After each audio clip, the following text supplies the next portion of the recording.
Welcome back, everybody, to Atomic Radio Hour, the show that dives into the wreckage that is post-apocalyptia. I am your host, Vince, and I am here with... your unknown entertainer, Declan. And we are also here with a special guest, first time in the show's history. Would you like to introduce yourself, sir? Hello, everybody. My name's Kyle, your local medical expert. Look at that. Did you bring Band-Aids? No. Some You bring stim stim packs. packs, yeah. All right, good. So, hello, everybody. I hope you're doing well. Tell your mother I said hi. It's episode 3, and we've already run out of ideas. So, the lore for this week is just going to be about Vault 76. Now, I was sitting here the other day thinking to myself, we're a Fallout podcast, and we've yet to talk about, in depth, the game itself, Fallout 76. So, I'm going to go over... Keeping in mind that this is before the release of Fallout 76. What's today's date? Today's date, it is the 22nd of July. Of what year? Of 2018. In the year of our Lord? So, real quick, I'm just going to go over the history of Vault 76. I know in the first episode we touched upon it a little bit, but I just kind of want to go over it just so we have a... Whatever's the most concrete that we have right now. Yeah, so the construction of Vault 76 started in February of 2065, and it was finished in October of 2076, but it was debuted 7 years later. So it was the first vault done, but nobody knew that it was the first vault done until 7 years later. It's in West Virginia, and is actually part of the Eastern Commonwealth, which is West Virginia, Pennsylvania, and New York. Now, they waited till 2076 to celebrate the tercentenary of the U.S., and it was originally supposed to open 20 years after the bombs dropped in 2097, but it didn't open up until 2102, which is Reclamation Day, Of course. we know from the trailer and whatnot. Now, correct me if I'm wrong, that's 5 years after the intended opening day, right? Yeah, which we've said in the first episode. I didn't understand why it was 25 years instead of 5 years. The way that I read it today off of the Fallout Wiki made it sound like it was saying that they wanted to just kind of chill for 5 years. Just kind of get their bearings? Yeah, I guess like if you have to go and repopulate and be Adam and Eve in a sense, then like let's fuck it, let's take a day off. Yeah. The occupancy of the vault was 500 people. It didn't have a Zax computer system. It had a Brainpower 4, so I'm guessing it ran off the same kind of OS as the RoboBrains. Okay. Interesting. I know next to nothing about anything except any of the Robco operating systems. I know, like, the big terminals in 3, at least, are all Zax computers, which I think are from, like, 1 and 2. Okay. You asked about energy in the Vault episode, I remember. I did.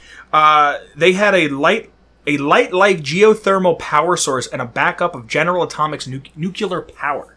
Okay, so it is nuclear powered. Yeah, but that's reserve. Because, I mean, if you think about it, if light-like geothermal power is solar power... Well, geothermal is heat of the earth.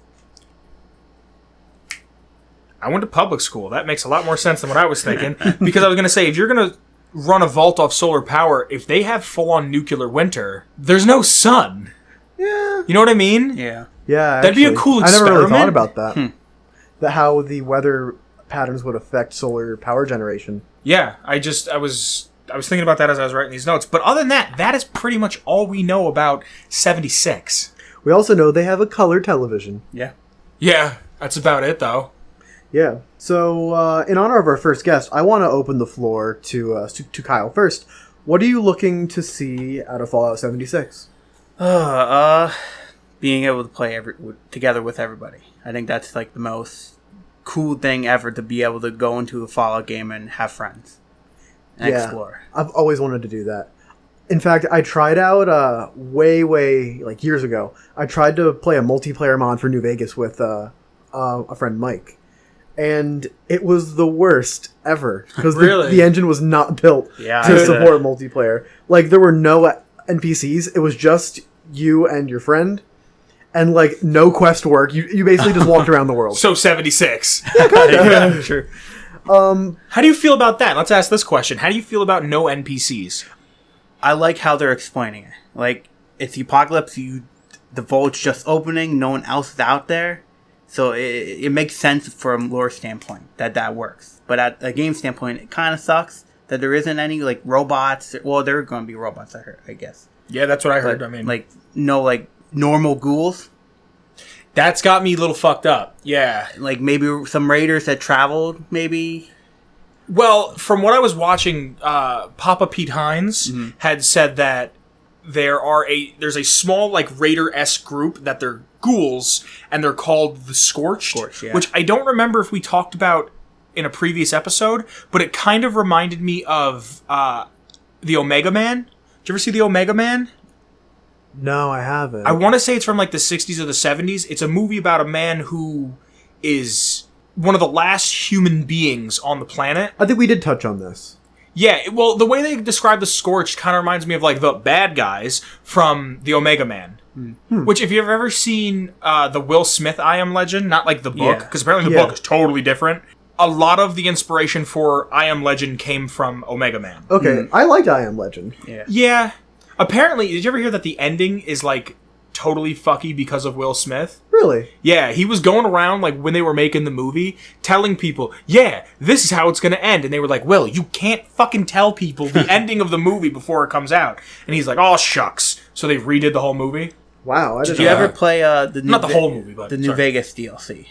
I've only ever done There are Lonesome Hearts. you might have, Declan, but there are ghouls in I forgot The concentration camp. Yes. We talked about that a little Yes, bit. Yeah. yes. That's what kind of reminds me of them. Because they're ghouls, but they're able to wear armor and weapons and stuff like that. Well, I mean, all ghouls can. Well, yeah, but like feral. They're more Well, feral. that's what I think the Scorched are like, they're on the fringe of feral and, I don't want to say normal, but you know.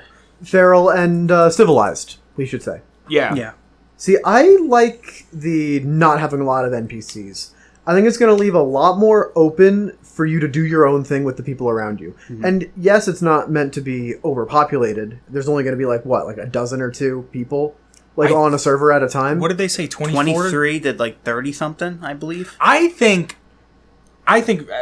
after reading that, the occupancy of a vault could be 500. Yeah. Not let's have 500 people on a server, because I actually that want would to play be- the game. yeah. Yeah. But like, to have 50 people would be awesome. Because if the map is as big as they're saying it is... Yeah. 4 times as large. I'm just really excited to see how we create our own stories. And I love doing that. I love to put myself in the shoes of this character and just, like I said, to just make up a character. I like to make up a character and go about my way and use my tenets to live out my life in the game. I know I really want to try a merchant. I really want to be a merchant for one of my playthroughs. Just pick up everything and sell everything. And I think that'd be really fun. We're all going to be merchants because that's the only way we're going to be able to make caps and such. Well, that's kind of what I want to do. I want to have the first character I make. What if there are no caps? See, I don't know, because if you watch the trailer, it seems as if when you want to put things down in your settlement, which we have to talk about camp, but we'll get there. When you want to put things on your settlement, it looks like it costs caps. And plus, when in the demo that they showed, when you killed Preston Garvey, you got caps from there. Yeah. You know what I'm actually, speaking of Preston Garvey, you know what I'm really looking forward to seeing? What? Well, 2 things real quick. One, your little, NPC character, John. Your Vault Boy. Yeah. Your little Vault Boy, you can, either customize it or use the Fallout Shelter Vault Boy. Okay. So, right now, the 2 of you, since we're probably going to play together, I'm calling it, I'm 3 Dog. Okay. No one's taking that's 3 fair. Dog. That's fair. When he kills Preston Garvey, he's got, an 1800s fucking give me 20 minutes to reload the gun type of gun. I can't wait to see all the new guns. Yeah. Yeah. Pre-war stuff, too. Yeah. Especially with there being no, established economic system. Guns and bullets are an economic system in itself. Well, that's why when we all play together, I kind of want I'm going to try to make my first character Ron. I'm going to try to make Ron Ghoulman. I'm going to try to get a band of guys together, and I want to just set up shop and, go adventure, find as much shit as we can, and sell. Mm-hmm. Because I think that would be so fucking cool. Yeah. That'd be so cool. To make your own Ron Ghoulman Estates tower. Yeah. Yeah, well, don't even... I'm so excited for this fucking game. It's not even funny. I think it's going to be amazing. Yeah. What do you want to... I want to touch on camp. Yeah, okay, let's get there now. Yeah. From what we've seen, it's kind of like a pick up and go type of settlement building system. That's how my love life is. What do you think about it? You want to go first? I think it's interesting. I like the idea where it's like you can go into another. Well, there are no servers, but like whatever they are, and it's already there. Wait, what do you mean? There's no servers? Well, they didn't Todd Howard say there's no servers. You won't see a server. It's that you don't have to manually like connect to a server. It's going to be a seamless transition. Oh, okay. It's not like we're on server 123 Yeah. Z2. Okay. So like to be able to go from your game and join your friends and your stuff will be It's there. more of a session, kind of like GTA 5 was. Yeah. Oh, okay. Yeah. See, but I like that a lot, how I can just like, all right, say there's like a corner of the map that's by some water, and I like playing secluded. I like playing like Mad Max. I like playing where I'm just a fucking lone wolf, and it's me and my gun and my word, and that's it. In a game where you can only use gestures. Yeah. Hey, no voice protagonist. Oh, thank Christ. We'll talk about that later. I want to talk about that later. But like, I like that, but at the same time, when I play Fallout, I play it as a collector. I want at least one vault suit from each vault. I want one gun that I can acquire. I want one type. I want one of every chem. I want one of every miscellaneous item. I want one of every this and one of every that and every hat and everything. So does that mean I get to put my stuff in a chest? Can I lock it? Can somebody come around and try to pick my lock and take some of my wares? Yeah, I don't. They have not put any info out about that yet. And how are like unique weapons going to work? Because you know how like in 4 they kind of did unique weapons where it was here's unique weapons, but they look exactly alike and they drop off of legendary enemies. I mean, there were some like scripted unique weapons. Like the Deliverer. Yeah. But And, other than like the of Deliverer, like that class. Do you think it there were a would be bunch. like if you're in a group and you pick it up, your group gets it? I don't think so. It's not going to be the no. Borderlands way. of No. doing it. It's going to be. I think it's going to be like WoW. Like you have to roll need. I would hope they would do like a need and agreed. Like, do you need it or do you want it? Interesting. And if you need it, Need and agreed. I like that. you never heard that? No. Didn't we play WoW together? Yeah, but it was so long ago. Son, it was Tuesday. No, it wasn't. No, it wasn't. It was like 49 Tuesday. No, it was a long ass time ago. Yeah, do you think they would have scripted guns in this? Since it's like, oh, I could go to this one place, get that gun, and then go in another person's area, go get that same gun. Yeah, like what about like in like Rivendare's a Death Charger. You remember that from What? playing WoW? Yeah. Remember Merle? Remember the shout out to the Burger Brothers? Come on the podcast.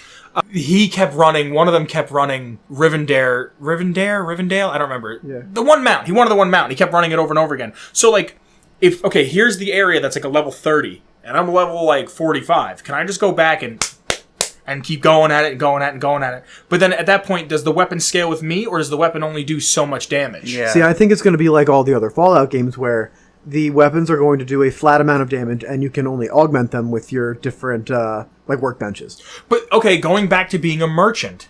Yes. Imagine how cool it'd be if it's like, all right, this Kyle here spec'd entirely into crafting. So here's Ron, the guy who's going to sell everything. Kyle works for me. Kyle gets a cut.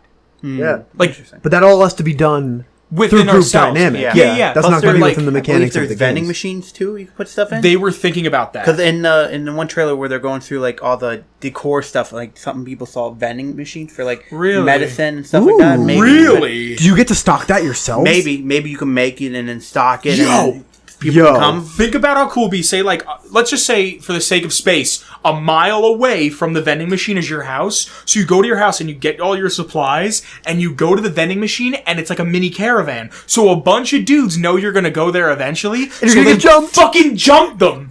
Wow. How cool would that be? That's like what Mikey and I would do on Gmod. We would set up vending machines. Really? Yeah, we would play Dark RP. It was so awesome. We would set up these like prefabbed vending machines and put shipments in, and it was a wire mod that you could set up all these different like logic systems, and when somebody put enough money into a pot, it would spawn a gun from the shipment on top of this like prefab box. It was so cool. But what if you can do something like that? That'd be awesome. Yeah, that would That'd be really so cool. to have like vending machines throughout the wasteland. Yeah. Like how you said before about like you want to be that paladin and help somebody. Maybe Yeah. you make a Yo, vending he machine. listens. Yeah. Maybe make a vending machine somewhere out there to like, oh, here's stim packs for like one cap or something Yeah. like Oh, that. that's just give back. yeah. Yeah. That's so cool. That's so cool. That's such a... So, question I have about camp. Sure. I'm not sure what you guys have observed or read, but is it that all the camp stuff is stored in a box and you can pick up that box and move it? Or is it that the camp is in that one place on the map on any server you go into? I think it's stored in a box how they set it. So you pack it up and move it. then move. Yeah. I think you're right. I think it's like you put it down and then you build within like an area. Mm-hmm. Like I can't just build from like here to a quarter mile away. I have to keep it within like say like a like 300 feet. Yeah. I think somebody asked Pete Hines recently about like the build area because I think Todd Howard said it was like you can build everywhere, but you can't build everywhere. Like the diameter of how far you can build in that area of the camp. But like I think somebody asked Pete Hines about it, and he's like, "Oh, Todd must have said something about it," but I don't think they have a idea of how big. And what if? Just hear me out. We have a group of 5 people. We have 5 camps. We could daisy chain them. Yeah, that's also an idea I had. Like, if you make a camp, would I get to make a camp too? Yeah, if we're in the same party. I don't think it's going to be a party system. It's just you're going to be standing next to somebody. Well, actually, wait. No, you can't just say that out loud and not expect my imagination to go nuts. Are you kidding me? Think about how cool that'd be. Here's Ron's tower. Here's Ghoulman Estates. Ghoulman's traveling tower. Next to that is what are you going to play? You're going to play the medic? Yes, Steinman's medical. Steinman's medical tent. Next to that, we got Krogar's fucking Fist Emporium. Next to Smoky's Smoke Shop. Next to... Are you trying to come up with something for me because I have the DM? No, I'm trying to think of something for Pete. Oh, yeah. Just like, oh my god, think about how Toaster Emporium. Oh, the Toaster Emporium. But get this. You put one on the top of a mountain, and then all the way down you make a slide. Whoa. Like a cable car system? Like a cable car system. What if we went to the mountain, like the top of a mountain, and made a slip and slide, and charged people to go down the slip and slide? And someone doesn't pay, and there's someone waiting at the bottom with a mini nuke. just there's a guy at the bottom who's like, "Did you enjoy the ride? Yeah. Did you pay? No." That's so funny. This is, oh my god. So, okay, I was watching something, and I think it was the No Clip documentary, and they were explaining how like the game is made and how it's different and how it's got that element of survival, which I think belongs in a Fallout game. Yeah. I think Fallout 3 would have been way better. Fallout 3 is easy going. I already think Fallout 3 is a 12 out of 10, but I think it would have been way better. It would have brought it to like a 13 or a 14 if I had to eat and drink. I've always played survival mods for Fallout 3. Yeah. They always know what to do with all the junk around. Like, Fallout 3, you pick up, like, toy cars and everything. Fallout 4, it's like, you could use them now. Yeah. And now it's like, you could use food and water now. Yeah. It only took us 2 games to figure it out. Yeah. 3 games to figure it out. Yeah, I want to know what happens if you don't properly eat and drink. Like, what if I only am eating irradiated rad roach meat? How does that affect me as a player, or as a character? You take 10% more damage. Yeah. Maybe mutations would start working in. If you start eating radiation, like, you know, like... I want to see mutations. I think that'd be so cool. I think that'll come later, because since this is a game that's online, we have that ability to expand, whether that be the map or in feature sets. It's going to be... I think what it's going to be like, this game's going to have a very long support, and it's going to be, for better or for worse, like ESO, and get these giant pack updates. That's how I think it's like with GTA Online. Yeah. GTA Online, they're bringing back Gay Tony. Yeah. Really? Yeah. He comes out like, is it this week? Or next week? I'm not sure. Yeah, I've been seeing on Instagram all the time. There's a he's bringing like clubs to so you could like own a club, and like underneath the club you can have like your Coke distribution. That's freaking and like a cool. garage. Yeah. So we need to have a Coke distribution in Fallout. Yeah, hell yeah. DLC Part 2. Yeah. I want to be a chem dealer. One of my playthroughs, I'm a drug dealing fool. So, Kyle. Yep. I think all the listeners at home want to know, your opinion especially, why do you think it was so imperative for them to make an online game? I think that, like Todd was saying about how like they wanted to do this for a long time, and we know that the next Fallout's not going to come for a while since they got Starfield and Elder Scrolls coming. So I think they wanted to do this for the fans. So like, hey, it's multiplayer, but we're going to have a team that like updates. Events, maybe, stuff like that for a while until you get the next Fallout. Imagine this becomes a game that we play for like 10 years straight. I think it will. How ESO is, Elder Scrolls Online, I think that's what it's going to be. Like, isn't that crazy? Yeah. I think this is going to be something that we're going to go back to again and again and again. I think that they made this game first and foremost for themselves. Because they wanted to do this for so long, and they finally have the technology and the money and the infrastructure to do it, I think this is going to be a labor of love as opposed to something that's going to be put out to make money and to appease fans. This is for them. And I think that's an important part of a game, is that you're always saying that you make art for yourselves, not for other people.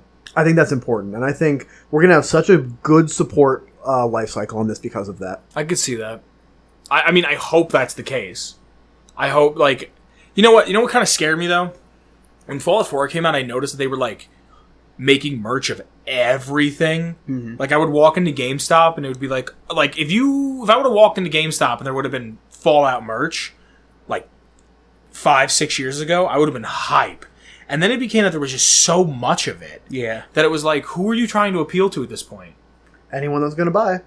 Yeah, but, like, I felt like... Like, I kind of felt like when Fallout 4 was about to come out, it was a lot of the, hey everybody, welcome back to my channel. Today we're gonna fucking hit subscribe and you're gonna like the video, and if we get 15 likes, I'm gonna put a fucking $100 Amazon gift card for the guy. Like what YouTube became that I spoke about in the last episode. Mm-hmm. I feel like a lot of those YouTubers were kind of jumping on the hype train that was Fallout 4, and I kind of feel like now that this game is totally different, you kind of get the quote-unquote real Fallout fans. I'm not saying, like, you know what I'm trying to say? Yeah. Like, you get the people that aren't just swept up in the hype. They're here for the culture. Like, they're here for the lore. They're here for the storytelling. You know what I'm saying? I'd like to touch on storytelling next. Okay. If you're okay with that. Yeah, I'd love to. I'm kind of rambling, so just cut me off whenever. I'm very into the idea of, like, an offhanded storytelling. What does that mean? Like, instead of an NPC coming up to you and saying, hey, this settlement's in trouble, I'm going to mark it on your map, you're going to find a holotape in a trunk in some broken down shack that says, hey, this one time I was out in the woods and I was with my friend and I accidentally dropped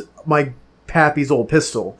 I wonder if it's still out. Hammer. Yeah, like, I wonder if it's still out there. Yeah. Like, this offhanded, like, storytelling of there's no sense of urgency, but if you want to get it, go get it. Okay, good. Don't put a marker on my map. Let me find it organically. The Morrowind approach.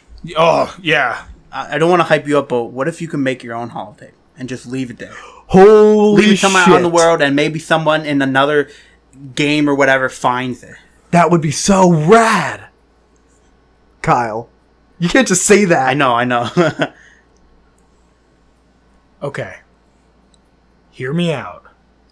What if I'm playing one character and leave one holotape, right? And then come back as another character and continue the story as all 4 or 5 of my separate characters going on the same quest.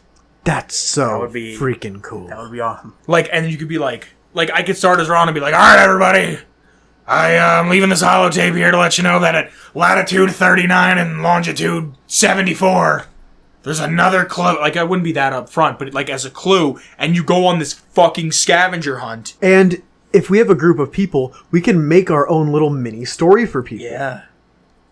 Granted, unless you made copies of the holotape by some way, it would only be giving the story to one person. But what if there's light at the end of the tunnel for this one person? That's worth exactly. It. Think about how cool that is for one person. Because you play Fallout 4 or 3 or New Vegas or any of them, and you're like, yeah, I was walking through and all of a sudden these super mutants were attacking a rad roach, and a rad scorpion. The rad scorpion killed like 2 of them, and then all of a sudden the third super mutant bashes that one's skull in, and then the super mutant starts running after you, and then out of nowhere a Deathclaw comes over. Like, you have like those stories that are so personal to you. Yeah. Imagine getting so enveloped in a story that's just like, I found a holotape. And it was a story about how this guy, before the bombs dropped, how his daughter, he couldn't find his daughter, and he went to her daycare, and he's like, Samantha, where are you? And Samantha's not fucking there. And then he goes all the way to like a kindergarten that's in like another part of the world or of the map that they were like busing children to, and he's like breaking down, and at the end of it it's him crying, going like, Samantha's gone, she's a ghoul, I don't know what ghouls are yet, that hasn't been established in the lore. But you understand what I'm saying? Yeah. Like, you can create powerful storytelling. And that's one person gets that. One person could get that. Like, you could put a thing that says like, okay, you can only pick up this holotape 5 times. 5 people could potentially get that story. And imagine it's like the first 10 hours of you playing, and you pick up the first one, and you're like, wow, this dude lost his daughter? And then, like, you're playing another 30 hours later, you pick up the second one, and you're like, oh, fuck, Samantha! And then it's like, you pick up the third one and you're like level 40. And not to your like level like 80 do you find out this whole story. And it kind of just wraps around full circle for this entire tale, this entire story, this entire just saga of events that you've been on. And the only people that are going to know it are like you, the dude who created it, and like a few people that find it. Did you ever play Subnautica? Would you call me? I love Subnautica. You ever play Subnautica? No, I haven't. Well, I definitely love you it. know, but towards the end, you're able to drop like a pod when you're leaving, like towards the end, and you could write a message in, put a picture, and like put items in. And then it, like somebody in another completely game, it's first single player, they can find this in the ocean. Wow. What Yeah. can you put on? You Can can you leave put a like? Type your Icon. own message. Could you and, put like, dick butt? Probably, and like take a photo and put like supplies and such in it. Wow. You can attach a Steam screenshot, and I think you can put 6 items in it. Yeah, but then like somebody in a new single player story of that can find that in the Are ocean. you fucking I kidding found me? one. I found one. Really? What'd it say? I forget what it said, but I know that it had water and it had some tools in it. Aren't you underwater? It had some purified water. Pure to water. drink. You can't drink salt water. Why can't I? Stop me. But I was like, I actually need this. Thank you. It was so freaking cool. And- So what I did is I took a screenshot of the ship and I said, "There's hope," and then I put some stuff in. You should take a screenshot of the final screen and put it right at the spawn. That's amazing. And like, oh, you want to talk about making your own adventures? I think you sent me the link. Somebody put, you being Kyle, so I realized that people can't see who I'm pointing at. I think you sent it to me. Somebody asked Pete Hines radio stations. Fallout, like, when you think of Fallout, what are the top 3 things you think of? That, music, and Bloody mess. Bloody Mess. Yeah. Okay, not far from what I was going to say. Yeah. I was going to say Fisto, and Fisto. Okay. No, but music definitely being like the number one thing. Not the number one, but like... It Yeah. wraps the entire experience up in a bow. Yeah, it's definitely the cherry on top. So they're like, Pete, hello Pete, music? And he's like, I really, like, you could tell he wants to say something awesome. He's like, I can't say anything right now. And doesn't even say, no, there's no music. Doesn't say, no, there's no radio station. I thought he did say there was radio stations, but he couldn't say anything else. Maybe. I don't know. It's a man on his right and a woman on his left. Yeah. Yeah. Or no, on a woman on his left, a man on his right, and him in the middle for the interview. I wish I could remember the interview, but I can't. Sorry. If the interview's listening, come on the podcast. But what I kind of took out of that was like, and this is just me being total speculation because I really want this. Imagine being able to set up your own radio station. Oh my god. And like, you have to go to... It's a radio station that's just Johnny Guitar 24 hours. No, it's got to be like the Salt and Pepper Diner. Johnny Guitar 7 times, Big Iron, Johnny Guitar 11 more times. John Mulaney, come on the show. It has to, like... But think about if you can record your own messages like Three Dog. So imagine if it's just like, Ron Goulman Radio, bringing you the most irradiated tunes this side of the wastes. And it's like, if you go to one of Ron Goulman's shops and you bring up the message that's on the air, he gives you like 10% off.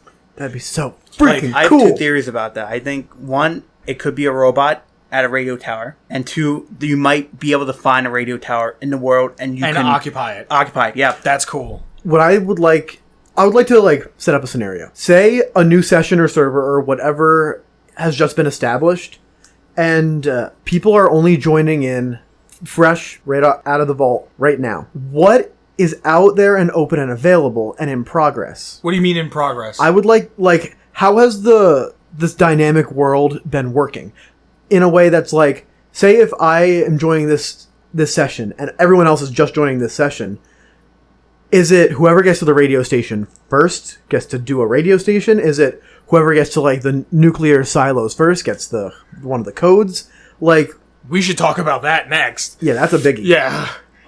I would like to say like, oh, if this is all a brand new server and I know exactly where like a couple things are, I'm excited to be able to go and do those things. Like, I really want, like, say I get into a game and somebody already has the radio station, oh, better luck next time. I really want like an environment like that where you're allowed to know things, but maybe it might not all be I don't know how to explain it. I know what you're trying to say. Like, not everything is set in stone every single time.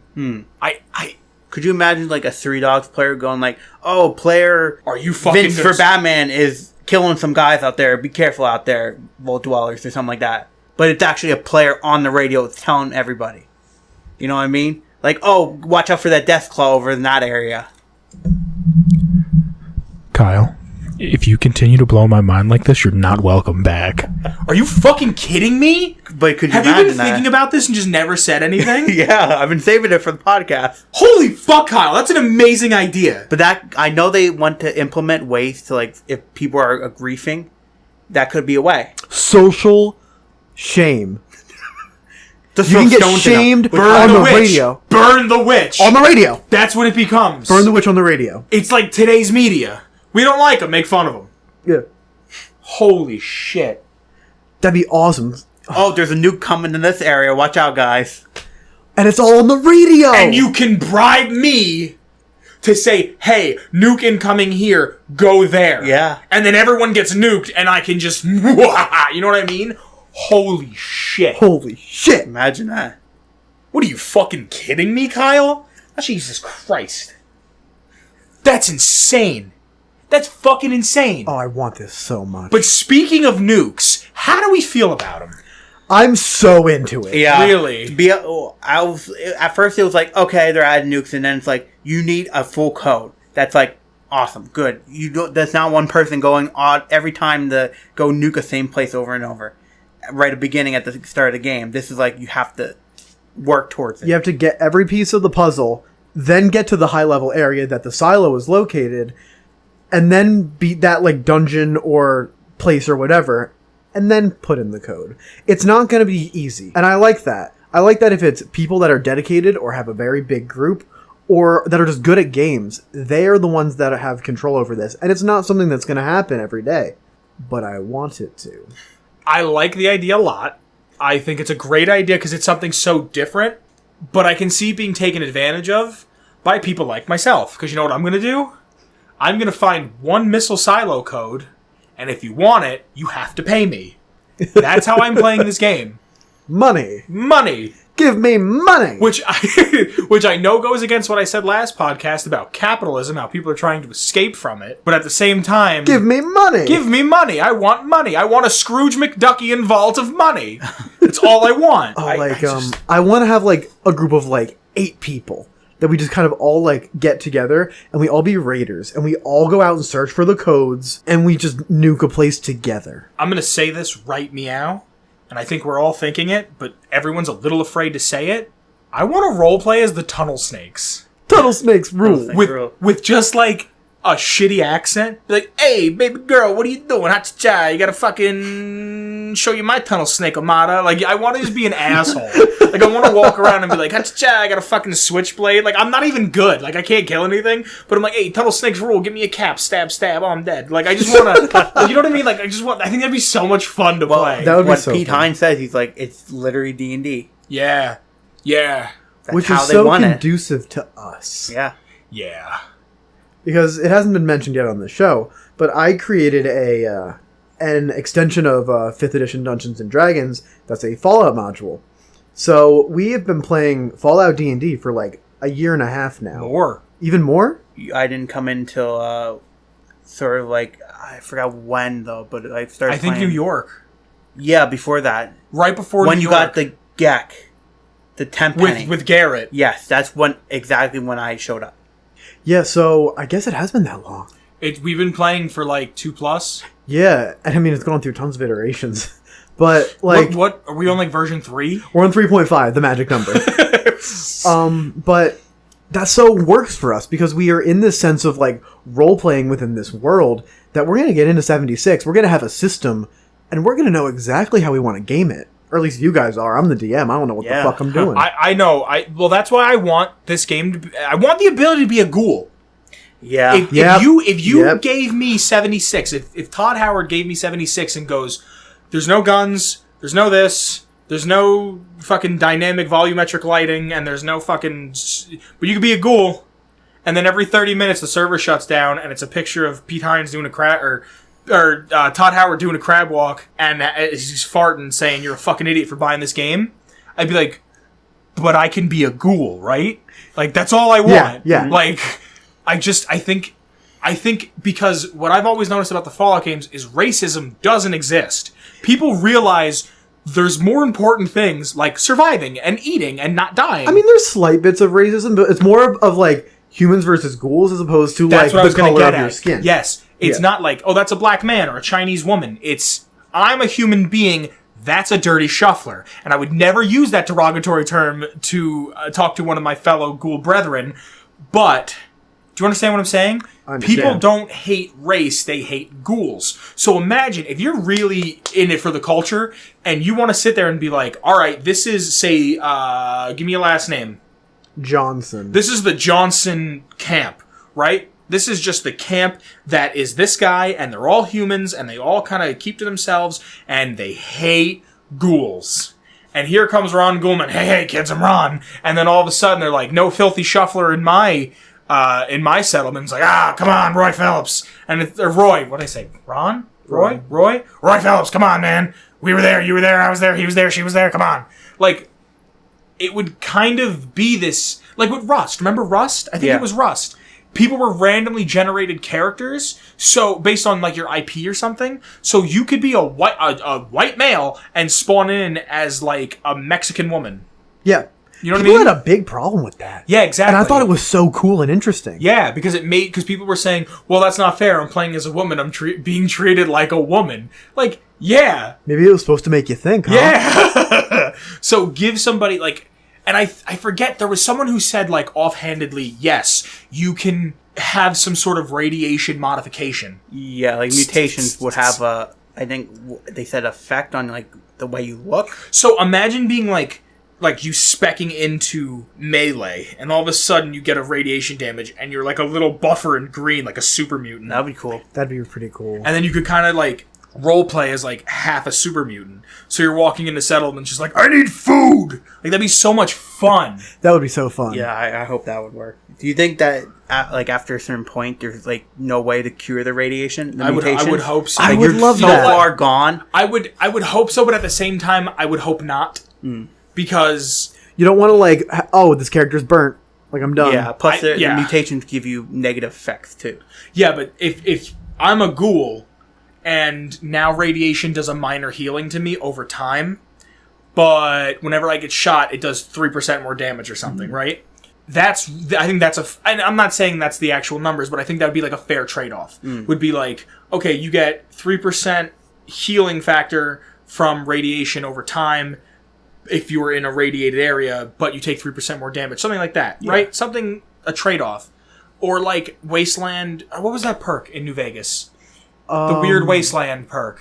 Wasteland Whisperer? Ghoulish? Was it No, what's in New Vegas? It's like the trait. It's not a perk, it's a trait. In New Vegas. The one that you take that it's like weird shit will happen. Oh, Wild Wasteland. That one. There's one that if you have glasses on, you get a +1 to your perception, but if you don't have glasses on. Yeah.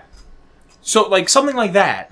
Dude, question for you. How would charisma work in this game? There's no NPC. Huh. How is charisma going to work? I think... Money. Could be. Maybe that, like, if you go to a vending machine, like, say we have the Ron Ghoulman vending machine, right? And I'm selling shotgun shells that day, right? Mm-hmm. It could be like, okay, it's $10 or 10 caps a shell. My charisma's an 8. So my charisma lets me get it for 8 caps or 7 caps a shell. Maybe something like that. But in Fallout 4, a lot of the charisma perks are for building. So... Yeah, that is true, yeah. So maybe it helps out when you're building a settlement, maybe. Yeah, I'm thinking that's what they're gonna. I don't think that. I think maybe that should be like a perk in itself, but maybe be like an earlier charisma perk to unlock more things to build with. So it could be maybe for your group too. Maybe it has perks for help your group out. I think that's what the perk system is now. The cards, right? Yeah. So I think the way it was described to me that the perk cards kind of help out everybody. So, like, if I have a perk card that, like, Bloody Mess is a perk card, right? Say it's like, okay, it does 5%, because I know in 3 it does 5% more damage for all weapons. If you're running in the group with me, you get 5% more damage on all weapons. You know what I mean? I don't know if I would like that. Maybe a little bit Why lower not? percentage for everybody. okay, you can, if you have a group of up to, you can have a group of 5 people, it gets split or something. Like, each person gets an extra percentage. So if you got a gun that does 100 damage and now does 101. See, like, I think perks should only be affecting you. No, I think it was said that it affects the group. Certain perks affect the groups. Not every one. Maybe that is the charisma stuff then. Yeah. Yeah. Because charisma has to do with interacting with people. You know what I Yeah, think? You know what I think the only way we're going to get this question answered? Pete Hines, come on the podcast, please. Please. Anybody from Bethesda. At DC Deacon. Oh, yeah. I got to follow him on Twitter. You don't follow him on Twitter? I made a new Twitter. I had to make a new Twitter, right, and I right. haven't. It's a big story. I don't want to get into it. What's one thing that you would like to see in this game that's completely wacky out there, like totally out of left field? Prostitution. Okay. Oh, interesting. I was thinking Zayden's. Okay, why? Because we only have really gotten bits and pieces of aliens. I want like a full frontal aliens come down and there is a... You weren't cool with Mothership Zeta? That wasn't enough for you? I want more. More aliens. I want there to be like a whole thing where like 2 or 3 like UFOs come down and there's like a random thing that happens. That'd be cool for like a Halloween event. How GTA Online has events. Yeah, Like, you know that how would be about really that. cool. Think how oh my god, fellas. Isn't in lore that somebody, like, there was somebody outside the vault that got taken by aliens or something like that? What vault? 76, wasn't there, like, if you, in Mothership Zeta, there was, like, lore about... Yeah! somebody fuck! out there. I didn't write his name down in the notes. Yeah! It's something German, I think. Yeah, I'm not sure of his name, but he was, like, taken or something, like, they had... He's like, on behalf of Vault-Tec, yeah. Yeah, that'll be really Holy cool. shit, Kyle. You gotta fucking... Stop! So what's your out of left field thing you want to see? Prostitution. All right, Kyle? Oh, okay. Weird mutations. Like you know such how as? in the goat, where it's like, oh, an arm comes out Yeah, of yeah, you. yeah, like, yeah. Just weirder stuff that you could probably get out of mutation. Like, grow another arm, or grow another appendage, or something like that. I don't know. Just weirder stuff to happen. A third toe. When the apocalypse comes, in like an hour, the 3 number one sources of money that is going to be exchanged is going to be cigarettes, and clean water, and sex. Huh. Not food. Because Yeah. you can smoke and subside the hunger. Water you need. You have to eat eventually, but if you smoke... And people are animals. Like, human beings are just animals that can talk and have podcasts. If you can find some way to have, like, a prostitution element within the game, which will never happen because of the ESRB... Yeah. Although online interactions are not regulated by the ESRB. So, It might just fall to, like, roleplay. yeah. And Kind of, it's as much sexual content that you can get out of Gmod. I think that'd be really cool. Just to see... Like, be Eulogy Jones. Roleplay Eulogy Jones. Yeah. You know what I mean? Heart bed and all. Yeah. Oh, I hope I can have a heart bed. DLC. Anything for Goldman Estates. Oh, something I wanted to bring up before when we were talking about the map itself. Now, for those of you who don't know, this podcast is recorded in the great state of Pennsylvania. Now, from what I've seen about speculation of the map, is that the very, very north part of it could be a little bit of Pennsylvania. And it's a lot of Amish country. I really want to see irradiated Amish. That would be great. But if this is more of an MMO style game, imagine we could unlock or pay for more states later on. How, like, WoW had the Burning Crusade. We can go back to the pit. We can make the pit. How awesome would that be? I want to see New York. I Yep. want to see New York. Yep. I want to see New York. I do. We have seen LA as the Boneyard. We have seen Vegas as New Vegas. We have seen DC. We have seen a lot of historical places in Boston. I want to see Manhattan. I want to see Manhattan. That's all I want to see. I want to see Times Square. It's a crater. I know, but I want to see it.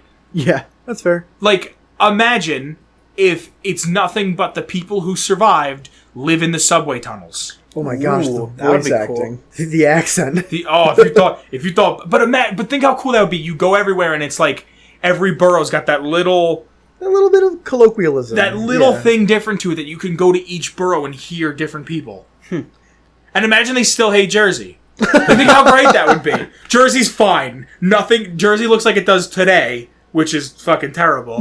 Shout out to Jersey. Come on the podcast. I really want to see New York. I want to see what is the East Coast mecca of culture, if LA and New York are, if California and New York are the mecca of culture in the U.S. on both sides, I want to see that. I want to see Seattle too. I think Seattle and Atlanta are like the second choices. I would culture. absolutely fucking love Atlanta. You know Florida. how much good jet. I want to see Florida. I want to see what these radioactive Oh my hurricanes God. that may come in. I want to know what that's like. I didn't even think Like, about is Florida completely gone because of that? Alligators just everywhere, and they're monstrous. that. The Everglade Wasteland. Fucking Dude. Bethesda, look, all I'm saying, if you listen to the last podcast, 10%. All I need, 10%. Hire me on, I'll write. I'll come up with you don't even have to pay me like a lot. Just pay me a livable wage. I will just throw ideas at you all day long. I need a job. Please, come on. I have nothing left.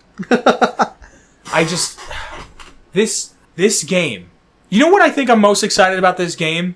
Like, out of all of it, Fallout is a game that has touched me in such a way because of how creative it is, because of how different it is, because of I've never thought of retrofuturism until I played Fallout 3. Like, I never thought of, what if all of culture stopped? And now you can't think of retrofuturism without mentioning Fallout. You mean in general or myself? I would say the standard. No, I'd say in general.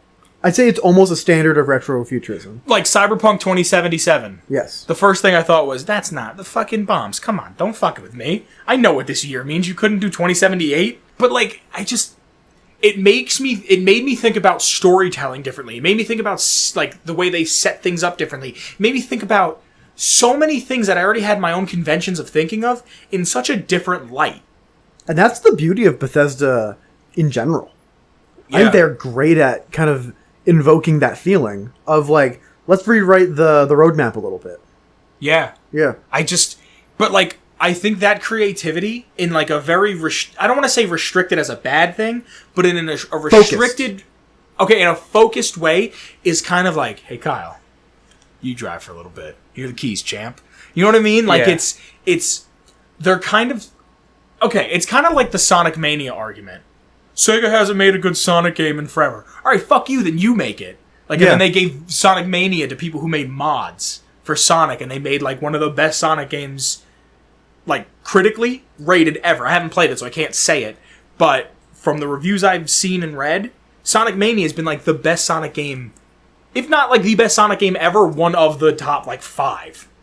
So Bethesda's kind of like, hey, all you do whatever you want, start whatever you want, just fuck. I would like stretch goal.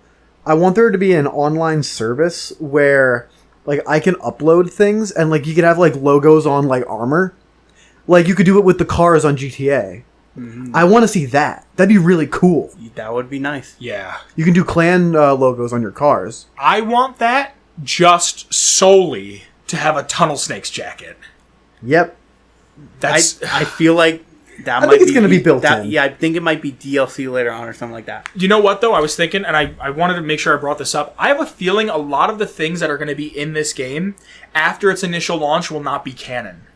Because I feel like if it's going to be a game that has life and has longevity, they're going to put a bunch of things in that are references to other things. So there's no reason why I should ever find a 101 jumpsuit, but I have a feeling they might say, like, this weekend only, find a 101 jumpsuit. Yeah. You know what I mean? Yeah, I feel like I hope they don't, though. No, I hope they do, and I hope they don't, because it's fan service. Yeah. I feel like before, like, everybody gets into place, that's, like, the canon world, but once everybody gets in, nothing's canon. I think whatever main story plot, because they said there's an overseer. Yeah. They said there's like there's a quest line. There's like a main quest line, and there's other quests that you could pick up, and a lot of like unmarked quests you can do, and a lot of it is just exploring and kind of being there. They're going to have to create quests down the line. Mm-hmm. I feel like that and like the overall world and like Vault 76 had all these people come out. That's all canon, but I think like whatever they did, it's not canon. Yeah. So and also to kind of feed, because you know what the number one seller, the top 3 sellers of anything is? What? Sex and nostalgia. I didn't think of a third one. Sorry, everybody. Third one, come on the podcast. Explain yourself. Those are the 2 things that people buy. They buy into is sex and nostalgia. what makes you happy and what made you happy when you were a kid. Not just sex and nostalgia, but it's massive. The two biggest types of movies, like the two movies that make the most money, are kids movies and porn. And Marvel movies. And Marvel, yeah. So, which, if we have to categorize, where's it going to fall into? I don't know, dude. Black Widow? So I think by you saying, like, say the game comes out and for 6 months it's got an average of 20,000 people online. Is that a lot to have online at once or no? Not really. What's a high number to have? I don't know, like probably like a couple 100,000. Okay, I thought 200,000 was going to be too much. I was I trying don't to think that's like enough. Really? Yeah, for this game. Yeah, for this game. I'm gonna be easily 500,000 a day. Really? Yeah. I was trying to think like how many people I remember seeing on Halo 3 at a time. The online internet games are different now than Halo 3. No, but Halo 3 was like people played that till they died. Yeah, but that was only on a certain console too. This is going to be on PC, big facts. Okay. PlayStation, Xbox. Well, let's just say 200,000 people a day for 6 months, right? And they notice the numbers start dipping down like they do with most games after 6 months, right? Mm-hmm. Let's say 8 months in, Bethesda's like, ba-da-ba-da, here we go. Here is the Fallout 3 pack or the New Vegas pack. You know what I mean? Yeah. The It's recon armor. Yeah, it's a free update. There's 2 items that you can get and like a couple other fun stuff. You can put posters from the game. You know what I mean? Like it's just fan service in Yeah. a sense. Like I watched the one Oxhorn video. Again, Oxhorn, please come on the podcast. I watched the one Oxhorn episode about the paid mods. What are they called? Creation Club. The Creation Club. And he was showing the Tunnel Snakes one. And you get the classic 10mm from Fallout 1. Like, that's such a cool gun. Like, it looks so retro-futuristic. Like, there's just something about it that's so apocalyptic and, like, so unique. That, like, I would love to have that in the game. You know what I mean? So, like, throw these little small... And if they do the GTA 5 model, there's no doubt in my mind if they do the GTA 5 model where you can buy, like cards... Like, you know, you can buy those, like, fake shark cards, and you get, like, $8 million for like $100. Cat pack. Yeah, you can buy, like, a sack of caps. Yeah. Like, there's no doubt in my mind that could be Fallout 76 could be just as successful as GTA 5. As an online game, absolutely. Yeah. Absolutely. Because all you have to do is service the fans and constantly... Give people what they want. And that's the hardest thing to do, is give people what they want. Because nobody knows what they want. Until they get it. Yep.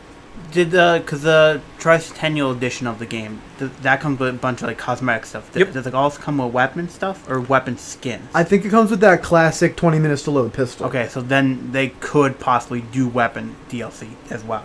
I would Yeah. say so, yeah. Okay. But, like, I'd love to see... Because I didn't like the assault rifle in Fallout 4, but I liked the assault rifle in 3, and I liked it... The Chinese assault rifle, right? Mm-hmm. Give me more... Not, like, give me more options, but, like, this is right when the bombs fell. Everything's still new, kind of. Yeah, and like nothing has super degraded. It's only been 20 years. Like, 25 years. I don't want to see pipe weapons. Yeah. There's such a waste. Makes my skin crawl. I remember the first time I used Nick as a companion to get a pipe revolver. I was like, what the fuck is wrong with you? You have a detective business.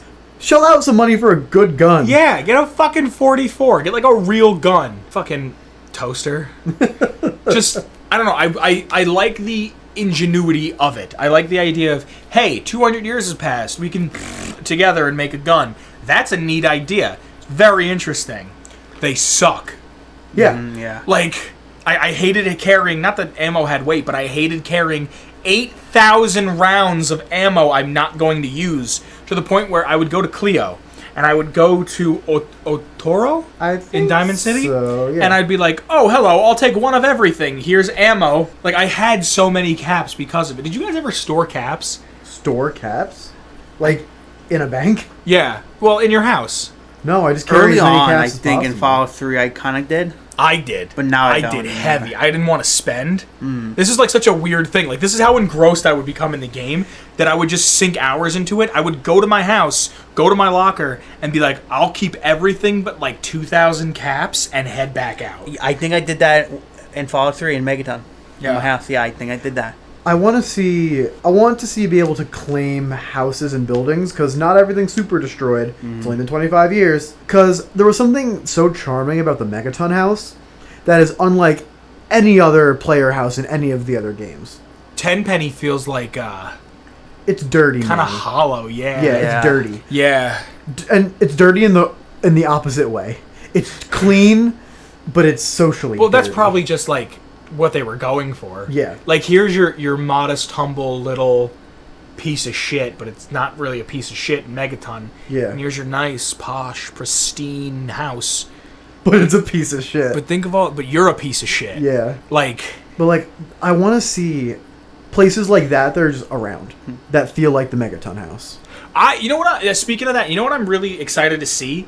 I'm really excited to see civilization like stop, because this is only 25 years after. So imagine seeing like what seems to be the DMV. Well, it's a Saturday. Is the DMV open on a Saturday? I don't know.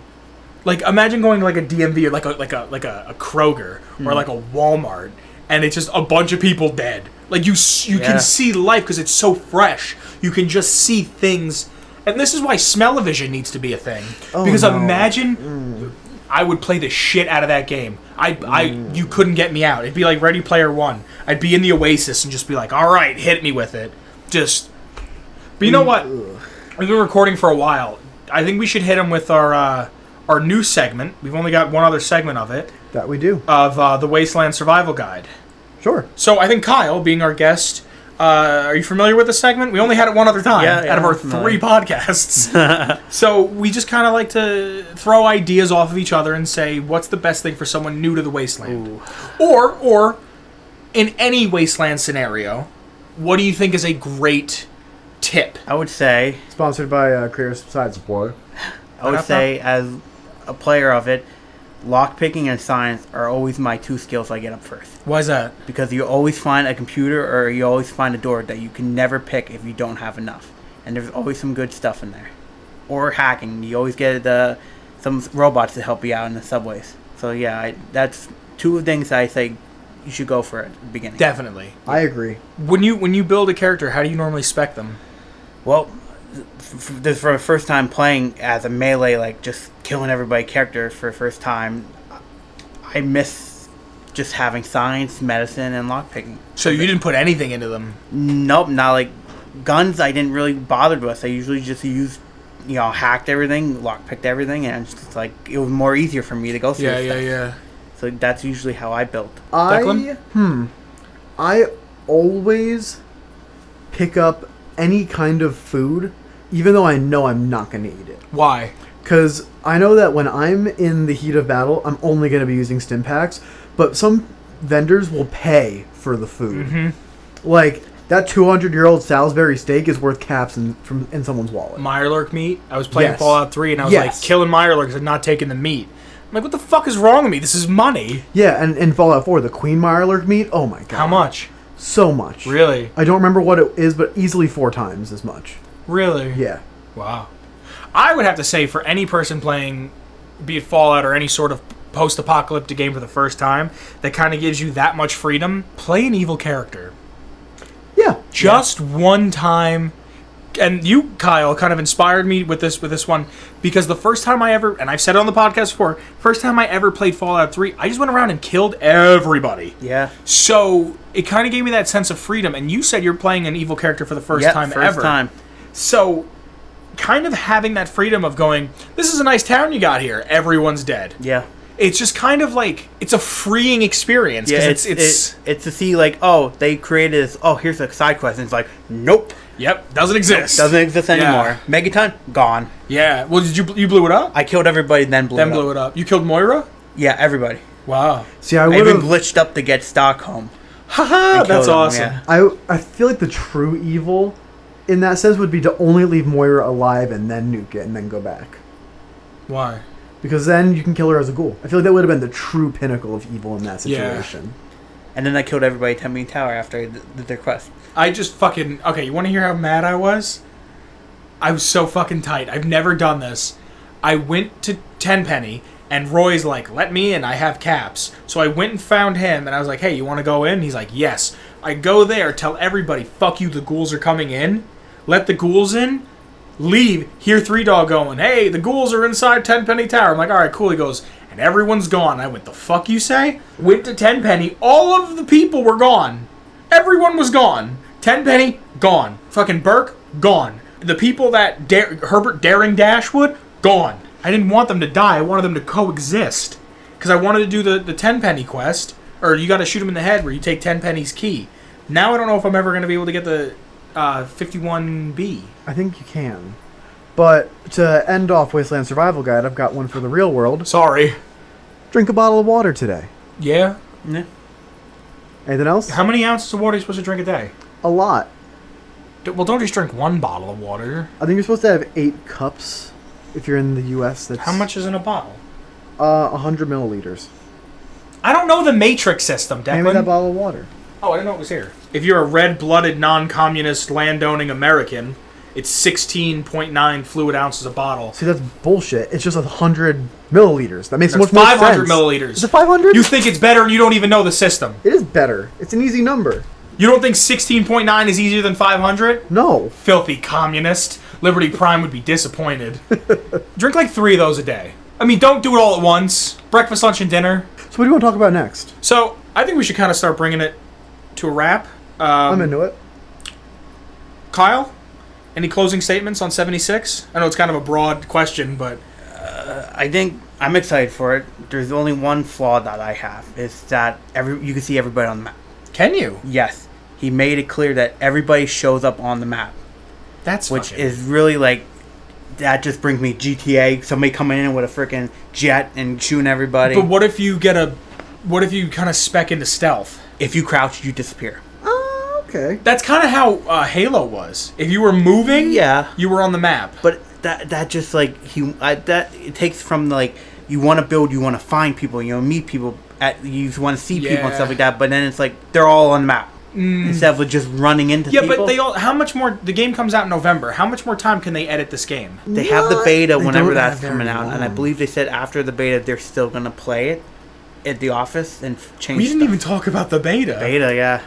Break an QuakeCon's early in, like, test 2 weeks. application. Really? QuakeCon is in 2 weeks. I believe Pete Hines said something about there's going to be stuff shown. On Twitter, every time they post anything, it could be like mod showcase of the week. Someone will be like, the comments are, "Where's the beta? I need my beta." The beta. Well, we won't Fucking be have playing it patience. until later because Xbox again is first. Yeah, but whatever. They have their partnership Yeah. with Xbox. It's not a big deal. Anything you want to say, Declan? I want to say that I think you should enjoy your regularly scheduled programming. Yes, you should. What's coming up next is the finale to the first episode of Nuclear Family. But before we launch them into that, you want to give them a clip of next week's episode? Sure.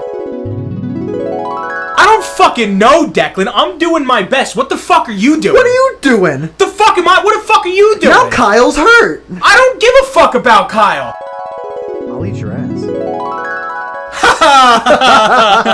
Does that sound like a great time? That sounds great. Oh, God.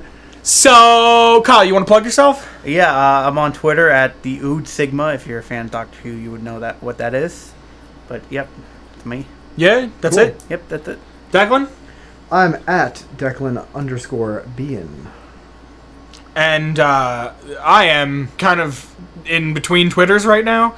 So you can find me at all capitals, _Boogans. That's capital THE_BOOGENS. The Boogans. You can find this show on Twitter at Atomic Radio Hour. You can find it on Facebook at Atomic Radio Hour. And Kyle, you want to take a guess what our Instagram is? At Atomic Radio Hour. At Atomic Radio Hour. We keep it on brand around these parts. So, what you're about to hear, like I said earlier, is the finale of episode 1 of Nuclear Family. Enjoy. Goodbye, everybody. Hasta la vista. So long. Farewell. No one knows the German part. Auf Wiedersehen. Goodbye.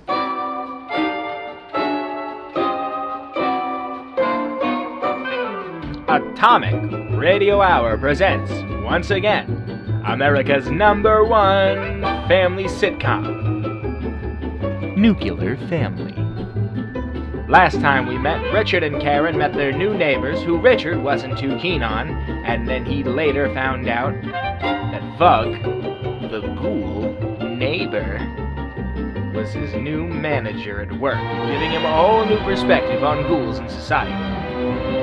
But in the meantime, Jimmy and Abigail, Bug's daughter, were getting to know each other pretty well at the park. Now we flash forward to Friday night, where Mrs. Smith has invited over the Simmons family for dinner.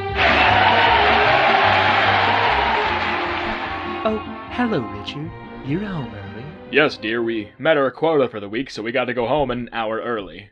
Oh, wow. Maybe Vug isn't that bad of a boss then. Oh no, he's a fine boss. One hell of a work ethic, too. It's just... What's wrong, honey? I can't get over that you invited that thing and his family into our home. Richard. And Jimmy's been going around with their daughter?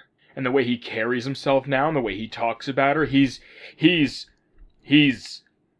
developing feelings. So what? He's happy. You see how he's been doing in his studies, and he hit not 1, but 2 home runs at his baseball game on Wednesday.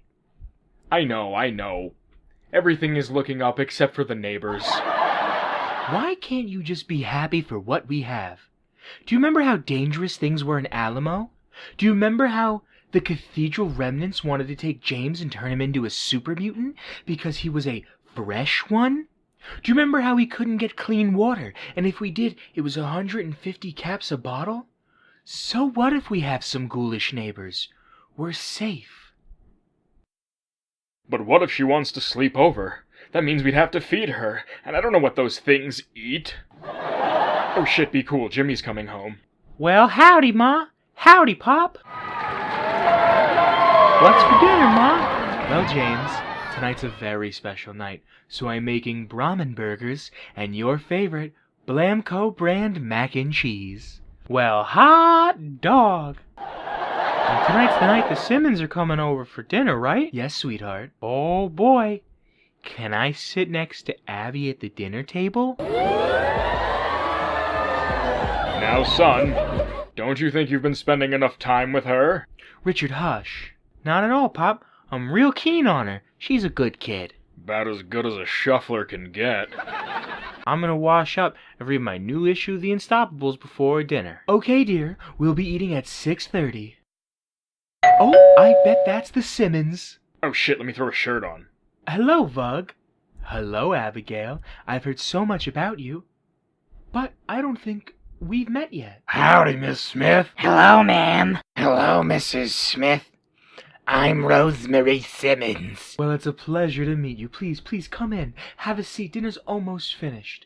Richard, James, our guests are here. I'm sorry, Vug, how are you? Any day above ground is a good day.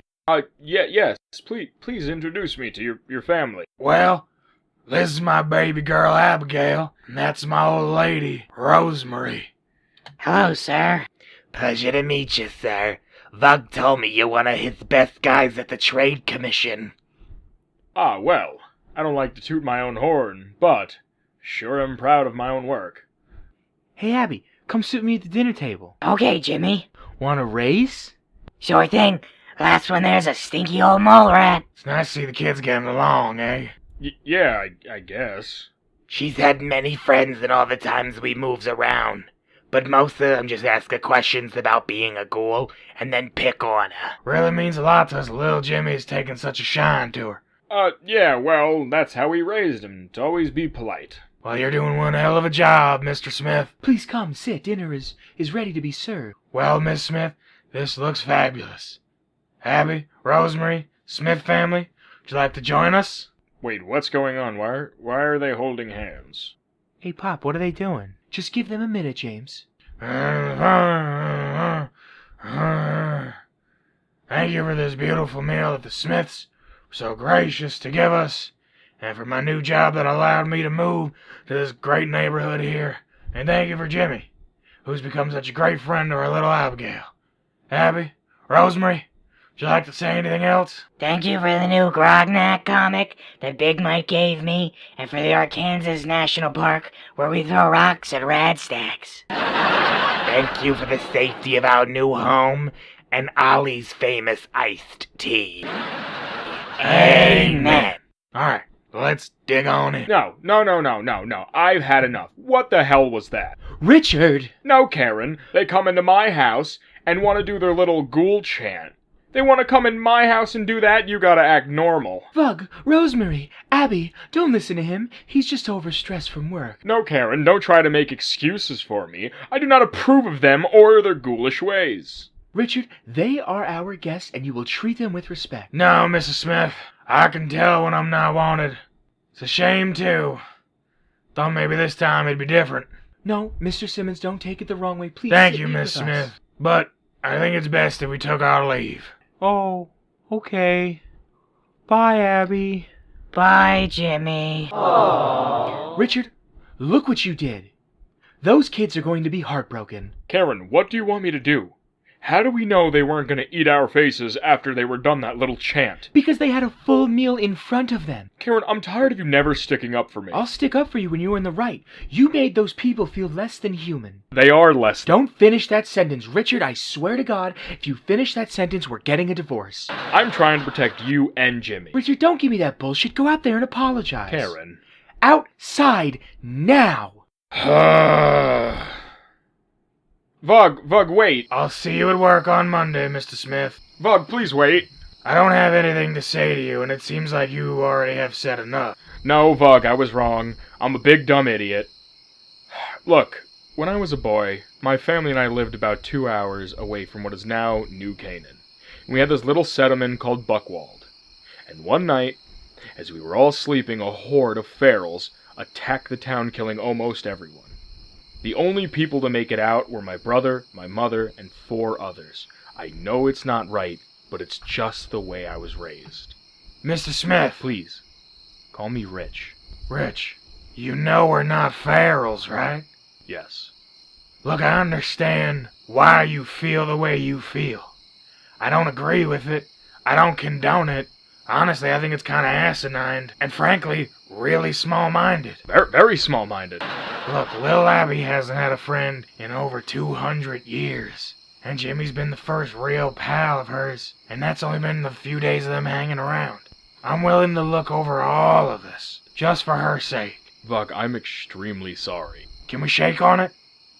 Can you give me your word as a man that you won't act like this in front of me or my family again? And then maybe you'll think about changing your ways? You betcha, Vug. I'm very, very, very sorry again. Why don't you and yours come back in a week from today for dinner? But this time, I won't absolutely ruin. That's a promise. A Smith promise. I'll ask the missus if we don't already have plans. Thank you, Thank you, Rich. May I ask you a question if I could, Vug? No, we don't all do jet. No. I wanted to know what that little poem thing was that you said at the table. Oh, well, that was called a prayer. It's something we used to do before the bombs dropped. I honestly don't even remember what half the words mean. Abby just likes to do it because it reminds her of how things used to be. Well, if you join us next week, I'll partake with you. Thank you, Rich. I appreciate it. Good night, Vug. You and yours have a good night.